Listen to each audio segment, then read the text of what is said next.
Good morning, Bill. Hello, Mark. Well, the rain's been and gone, but boy, what a wet weekend last weekend was.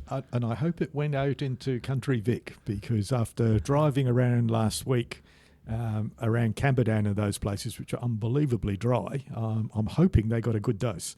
Well, it was, and I know how heavy it is here because the first time in a year we didn't row on Sunday morning. It was actually too wet. And I got to tell you... But you're on a boat. I know we're on a boat, but we are the masters, so we're a bit worried about getting colds, or our spouses are worried, or our partners are worried. Now, the other big event, Mark, was yesterday, the Geelong Road incident. Yeah, that was amazing, wasn't it? Now, how can on a major freeway they can do... In fact, I never knew there was expansion joints there. Yep. But I know they have them on concrete highways in America. But what a muck-up that turned out to be. And it was lucky, I think, nobody got killed at the end of the day. Well, they were lucky, and it just goes to show you that our transport infrastructure, particularly down this part of the world, needs a major revamp. And I was amazed that risk analysis. Who signed off on this, as they say? And you couldn't just suddenly whip some big steel plates and drop them over the top just so the traffic... I don't know. Anyway, not for us to say. So who are we chatting today, Bill? Well, today is the result of a panel session that was held at the Geelong Manufacturing Council a couple of weeks ago. And one of the panellists, the panel was talking about succession, and I was fascinated by Samantha Zyl. And I thought, well, there's a podcast coming up.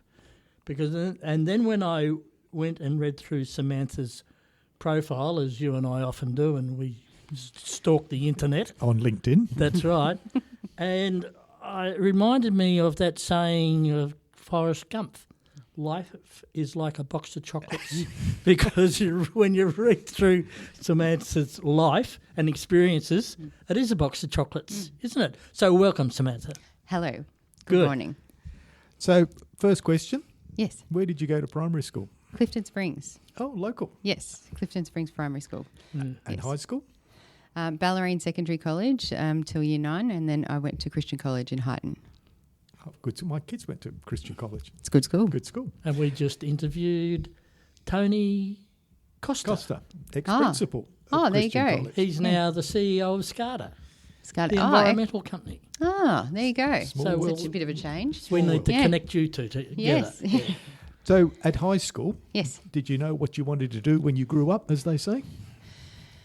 No, I think I was always quite passionate and quite driven, a bit of a loner maybe, but very, I was into hockey and, just always passionate about finding out how things worked and how things go together, and sort of, I guess, had an interest in logistics, like how do things make sense, So that's sort of where I started. So what was your first job at high school? Do you have a job at high school? Oh, my first job was a waitress at the Chinese restaurant in Drysdale that is still there.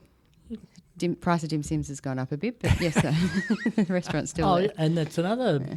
We were down there recently, weren't we, Mark? The Q Train. Yes. Oh, what a great organisation that is. Yeah, I'm yet to... I want to get on the Blues train. It's the same thing. But that's another one down there. Yeah. Yes. So, no, it looks good. Looks very good. And then out of high school, where to? So I studied at Macquarie Commercial College and did travel and events and loved it, absolutely loved it. And then I commuted... I was able to get it. My first role was in aviation as a consolidator. So for those that you remember, paper tickets. Yep. Mm-hmm. So there was someone that's involved, and my role was at a Vietnamese company. So the instructions came through in Vietnamese. So I had little cue cards telling me how to translate it. So rat bear means... Today you'd use Google Translator. Yes, many things. Yes. So rat bear was issue ticket, and these instructions would come through from different agents, and my role was to convert everything to a neutral unit of currency and then work out, so Melbourne to Singapore was Australian dollars, Singapore to London, Singapore dollar, London to New York in the pound, and work out what all of the taxes and which countries got paid which. So that was my first role. And I really learnt quite a lot there. And then September 11 happened. So I lost my job and then got a new job at Reho Travel, which was an agency in Toorak. And because of the experience I had, they moved me straight into looking after the Meyer family's personal travel. Oh, nice. Yeah, and also looking after Monash study tours. Yep. So I sort of got exposed into group travel and had a really great time for sort of 2 years at Reho Travel, and then was approached to look at the Paralympics. So because I'd done sort of work with different companies on doing events, so it's looking at the logistics, looking at sort of setting something up, making sure that it all flows and then wrapping it up at the end and making sure it all balances. So then I moved on to looking after Athens for the Paralympics. And so That you would have went- been you a went great there? experience. Yeah, it Yeah. was fantastic. It was And fantastic. just speaking about 9/11, isn't it amazing how time flies? I saw another documentary on it only a week ago and thought, hell, was it that long ago? It's amazing. I still remember getting up and watching it on the telly in the early morning. Oh, yeah, thinking, that's right. this can't be real. But anyway. So tell what us was a- key learning you got out of working then on this travel with the Paralympics? Many things. You learn a lot from your mistakes, I'll say Yeah. that. Currency conversion, that's the Yeah. one thing to look out for. You don't set your rates and then you sort of take your eye off them. It's very important to watch that. Also, just learning, asking questions, getting amongst the people that you're working with. So I went and spent a lot of time with wheelchair basketballers, rowing, etc. Just really getting into things and understanding the people that what is it you're trying to do and who are you doing it for, and what's the goal that you're trying to achieve, and not losing sight of that's what this is about. So with the Paralympics, it was quite challenging because they all had pre-games camps in different countries prior to getting into Athens. And I don't know if people remember, but Athens was very slow in getting ready for the Olympics and the Paralympics, which is okay, I guess, if you're looking at able-bodied people, but if for non-able-bodied, it was quite an anxious time. I can imagine. Yes, quite an anxious time.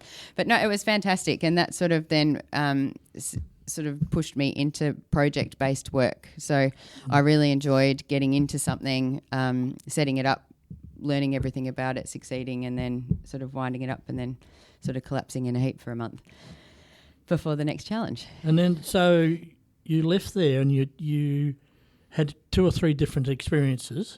One was with the dance company, one was in ICT, Yes. and then you became your own business improvement consulting. So a little bit about some of those roles. Yes. Yeah, so basically I loved working in events and travel. I just found that we, at the time, whether it was bird flu or swine flu or any of these major events, would impact my employment security, which is not easy. So running projects in IT, my partner at the time, he was in IT, so we sort of knew quite a bit about it. So he said it's not dissimilar to running projects in IT. It's sort of exactly the same sort of challenges that you've got. So maybe you could use those skills and then cross over into IT, which is what I did. So I got a role at Dimension Data, which was quite a large company at the time, working with enterprise business in resourcing different IT projects. And, the synergies were definitely there. It was very similar to, I guess, events and what I had been doing, albeit different challenges and much larger budgets a lot of the time. And then at a group of friends, one of them was a ballerina, and she knew Graham Murphy, and I don't know if people know of Graham Murphy, so incredible choreographer. So he had an idea that was outside of Sydney Dance Company, that he wanted to take this, I guess when you work for a dance company or the theatre, you have limitations. So it might be we've got budget for 6 dancers on stage and the show can go for this long, and there's different parameters. So he had a vision that was outside of that. So it was 52 instruments on stage with 12 dancers, and it was taking a contemporary dance piece and a dance show to a large stage. So we sort of all got talking, and two friends and I started a production company, because it's not dissimilar to sort of the experience that I'd had previously. Obviously, new learnings. So we met with Mod Dance Company and said we'll be the production arm. So we'll work out a touring schedule, get sponsorship partnerships with hotels and different, logistics suppliers, and we'll tour this show around Australia, and that's what we'll do. So that's what we did. Successful? Successful in the first two, so for Melbourne and Sydney, and then we didn't get the numbers for Brisbane. So, again, you learn from different, mistakes and challenges that arise. So, successful for, Vic and New South Wales, and then had to sort of shift what it looked like after that. And then the show then moved to Singapore. So we then helped it get on its way to Singapore. Good. So now, Samantha, here we are today sitting in your boardroom or meeting room, and you are the CEO of Loom Tex. Yes. Now, Loom Tex actually started 100 years ago, correct, down the bottom end of Pakenham Street. In fact, I think the building down there is for sale at the moment. Yes, they're doing some accommodation. How did you end up into this position? Right. Because it is a story about succession, I know. Yes, it is, yes. So my father has been in textiles for his life, and this site that we're in at the moment was the dye house. So previously known as L&B Williams, and then Geelong Dyeing, then became part of Geelong Textiles, and then now Loom Tex. Its sister company, Geelong Textiles Australia, which previously started out as the Return Soldiers Mill, woolen mill, which is what we're talking about for its first iteration. So my dad had been the owner of the dye house for 10 years. I came down from Melbourne in between contracts and said that I'd help out in the business 7 years ago. And here you are. Yeah. And that happens a lot, doesn't it? Yeah, look, I got the bug. So it was at a time when there's a lot of changes in textiles. So Greenpeace had sort of done this Destination Zero. Environmental protocols became more important than what they had been before. So I thought, how can I help Dad in this business realise new markets, commercialise technical skill sets that at the time he was giving away for free, as they do. I'm happy to help anyone out, but doesn't sort of bring in the money. So how can we look at what we're currently doing on the dye house site and commercialise it? So that's where I started.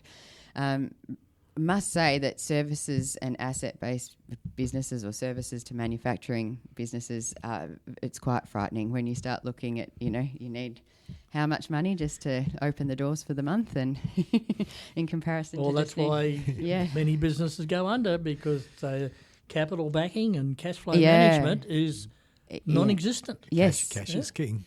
It is, and it's especially... one of the things I learnt from first coming into textiles, and that's why there's so many facets. I still continue to learn more every day.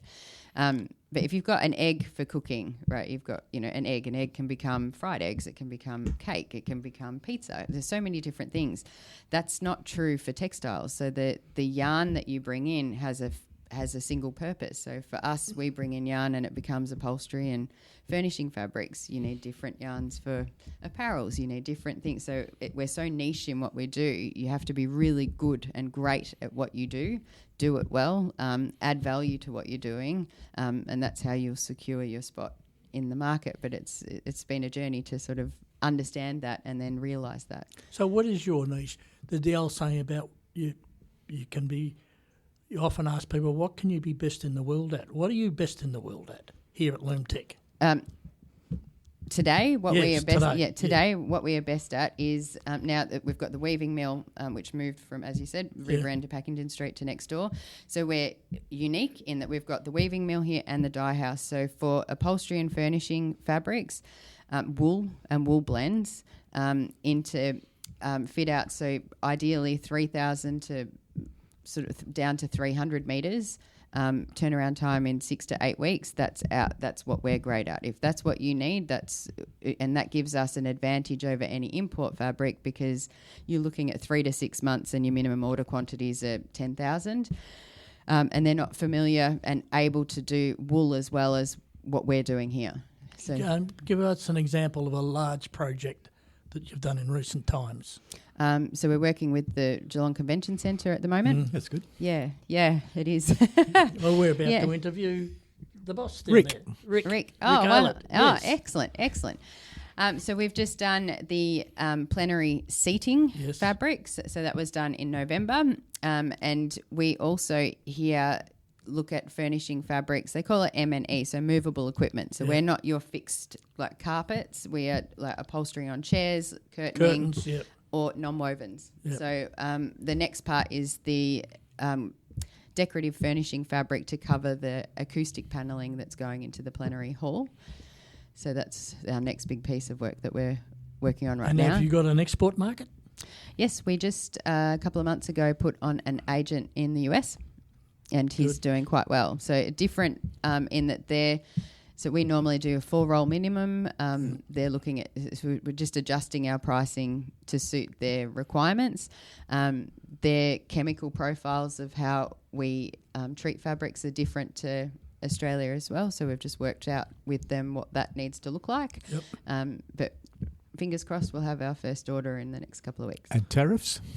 Tariffs are, it's interesting. So for us, we're having that conversation with the yarn supplier this morning. So today, and I think everyone can say, because it's a moving target, right? It hasn't sort of landed. Depends whether it's had a good night's sleep or not. I know, right? Well, he's saying, was it Taka? I haven't heard of Trump being. I hadn't heard that before, but it's not wrong. So the levy that's on the European fabrics that have been quite successful into the US is making us a more compelling offer at this point in time. So Australia is more competitive than our European counterparts, so it's putting us in a good position into the US, which is good. And as far as there's a risk of China dumping that's a real risk. We haven't, and hopefully that it doesn't. Well, we're seeing that in the steel industry at the moment. Is what's the risk if China dump because there's millions of tons of steel sitting around. Yeah. But that would be woven fabric, wouldn't it? It would be in a set pattern. It wouldn't be made to order type stuff, which is what you're doing. Yeah, and then I think, yes, it is. And that's where to answer your question, what are we good at today? We've built a very good business in what we're good at, and the diversification around that is what's going to give us sort of a sturdy footing going forward, and that's fibre innovation. So I know for anyone that knows me knows I talk about this a bit, but you can't, if you've got a cake and you want to make that cake, I do talk in analogies a lot, but if you want to make that cake... Well, I was talking about chocolates before. Yes, I know, I'm right there with you. So if you're making a cake and you want to make a gluten-free cake or you want to make a different kind of cake, you still have to know how to make the cake. So for us here, we know how to make textiles. So for fibre innovation, if it's recycled polyester, or I think it's public information that we've been awarded a CRCP 16 to develop a brand new fibre on shore. To swap that in, that puts us in a position of much more confidence in the market, because we've already got the supply chain there for a unique fibre with unique properties. So then we're not sort of impacted as much by tariff changes. Where do you get your fibre from? Where's all that from? Yeah. So predominantly Australian wool, but we don't have any spinning in Australia. So really? Yes, no. I didn't know that. Send it off, bring it back. Is it? Basically, yeah. So we spread who we do that with. So we do have some that comes in from New Zealand, but predominantly at the moment Indonesia, India, Thailand, India. Do you fit within the food and fibre segment? Yes. Because I know there's a report last year about how much Victoria exports in that segment. And I guess when you think of food and fibre, we don't really think too much about the fibre side of it. Yes. Yeah. But I just want to change the topic for a minute. I want to talk about you and your leadership style. Yes. And my favourite question, So how many staff have you got here? 23. 23. So if Mark and I went out and interviewed them, and Yes. our question is, tell us about Samantha's leadership style, what response would we get? I think And they may listen to this. that's fine. I welcome them to listen. Firm but fair. I think firm but fair and inclusive and collaborative. So I run, actually today, so each week I'm running school on site, so they're spending half an hour with me and we're learning about the business around their role. So that's for each person, and then that's a good time for me to sort of get a relationship with each of our staff as well. From there, I then... Can we just go back there a step? Yeah. Because you mentioned that on the panel that I moderated recently. So you're acting as a mentor as well. Mm-hmm. So just to elaborate on that relationship of you and the individuals, and I know you're really passionate about mentoring female staff and bringing them forward. So just elaborate a bit about what your style is there and how it works. So Grace is a good one. That's customer service. So she's come on. She's doing really well in an administrative and customer service role. Naturally, the avenues for Grace would be that she could move into sales, operations or procurement.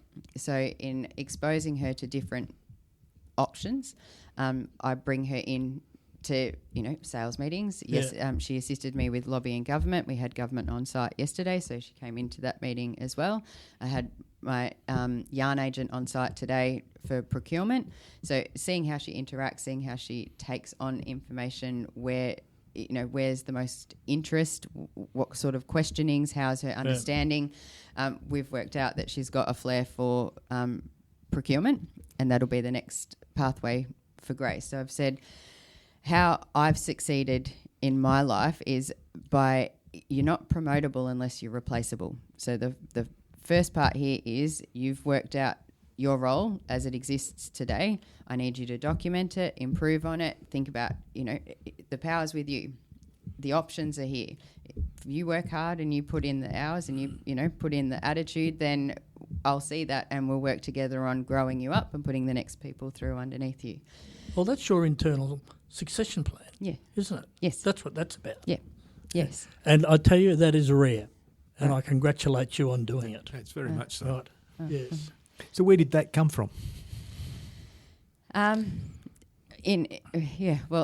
had great mentors myself. So when I worked for Dimension Data, the CEO that I worked with there was fantastic. He would send me out to do different, go and meet with this company, and I want you to, your objective is to go into this meeting, understand what their spend's going to be, or whatever the parameters were, and I want you to deliver this, and it might be hard, it might be an easy one, and then come back and report to me. And it was only like months later that I discovered that he was ringing and briefing them before I arrived, and then he was ringing and checking up on me after I'd left, and then seeing how the two, like my side of it, and then we'd work together on how I could improve, where those sorts of things. So that was a great experience, and I really liked that. And for here, my dad's sort of worked quite well with me in that capacity, and in this role, I've been fortunate and not in some degree. I was diagnosed with breast cancer 5 years ago.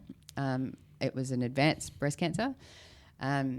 And I'm in a good position today, but it does mean that I am aware that at any point in time, people's circumstances can change, and so it would be irresponsible of me not to put this business in this role with this responsibility, have the ability for the facets that my role touches on to have a second across that can step in. So if in the event something happens and I need to step out for a time, not only are we succession planning for the greater future, but also for any short-term health implications that arise. So that's sort of to answer. So if you got that set up, have you? So if you suddenly said, no, I'm going to go off to Europe for 6 weeks.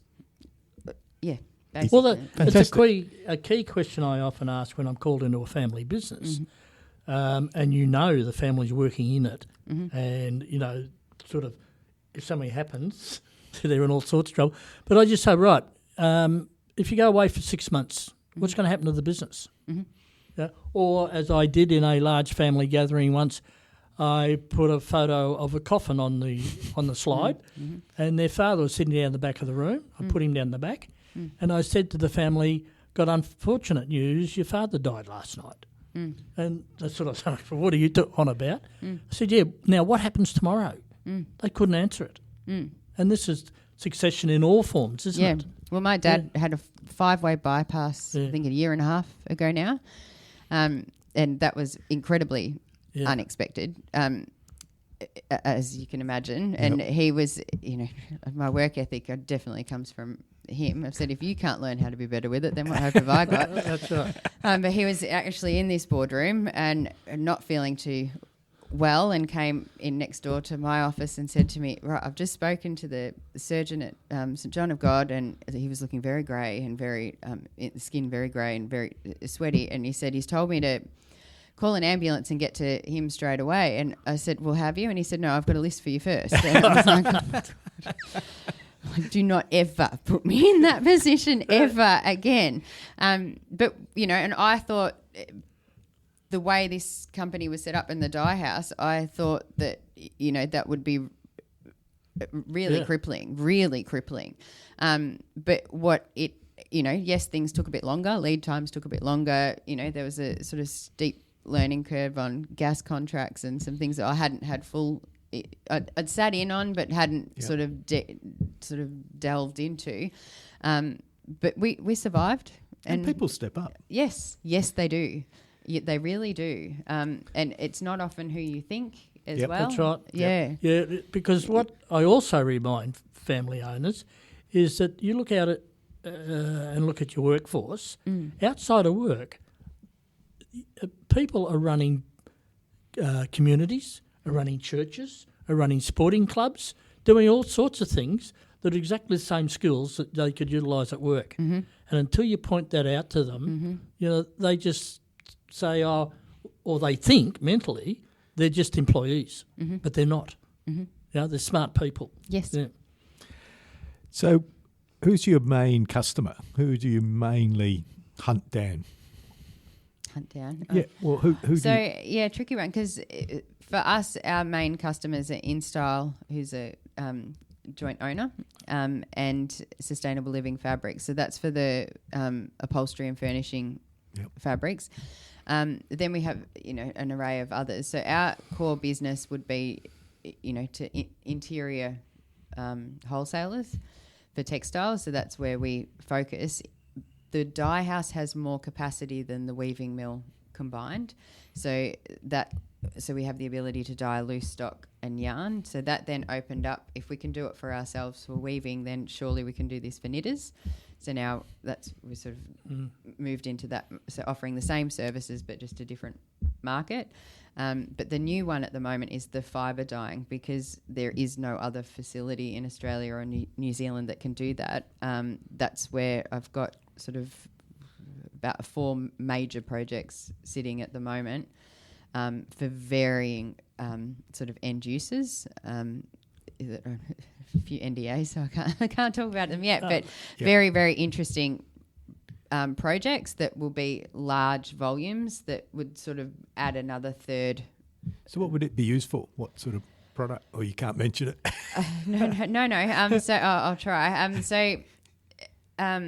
Non-wovens is one. So if you remember, back in the day, people put egg cartons on roofs for acoustic properties, right? So now, lower quality, lower value wool fibre can be pressed. And I'm pointing behind me, but we're on a podcast, so you can't see. But it can be pressed into a board, and then that can be used. So this is all wool. Yep. And then it can be screen printed to look decorative and. Oh wow. Yeah. So then acoustic panels are really important in buildings. So is that the building game then? Yes. Potential too. Yes. So it needs an extension on what we're currently doing with interior textiles. So that's one part of it. The other part with loose stock is that we feed that into treating it for different non-woven industries. So that goes into quilting, doonas, etc. And another project is no, I probably can't get into that one, but it's a big one. That's right. Yeah. All right.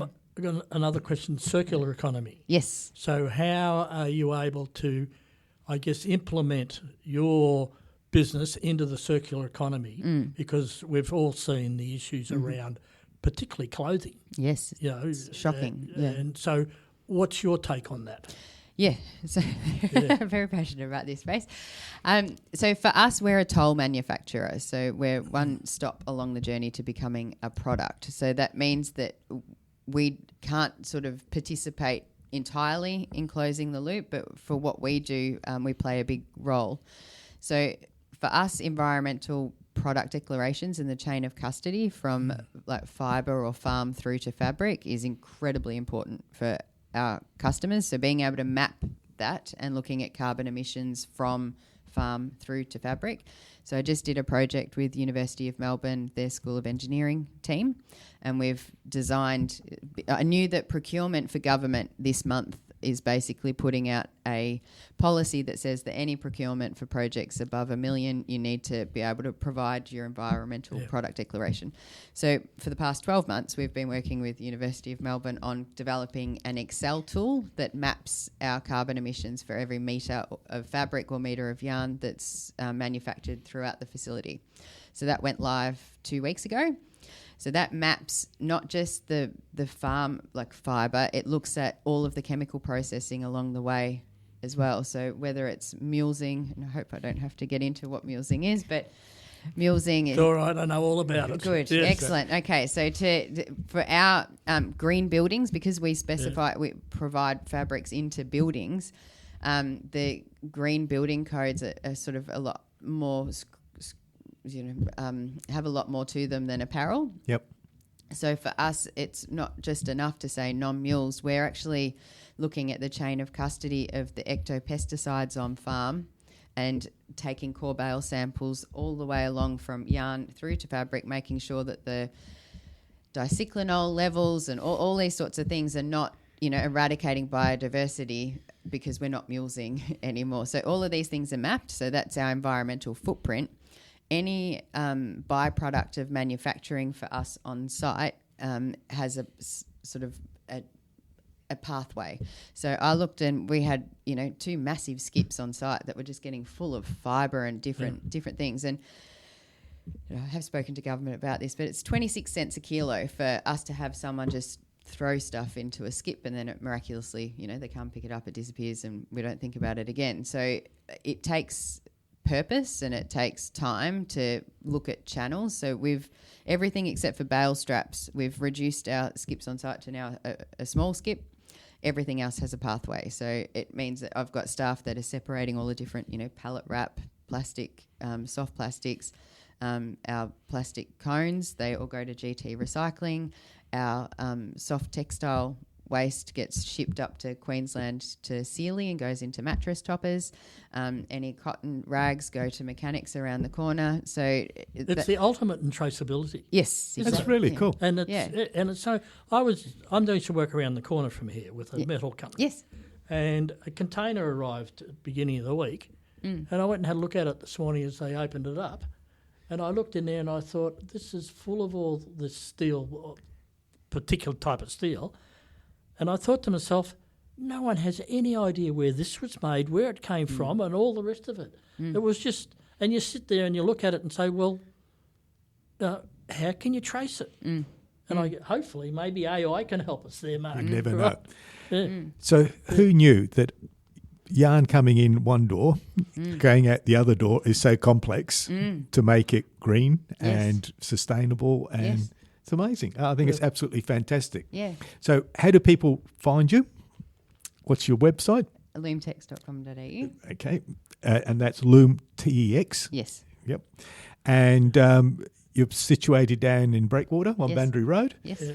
And thank you. I think that was fascinating, really fascinating. Well done, Samantha. And I'm particularly, and the reason I wanted to do a podcast was because of, not only did we learn about the business, but about how you are working with your staff. And I just see that as a key issue, and the people listening to this need to take a lesson from that. So thank you. Thank you.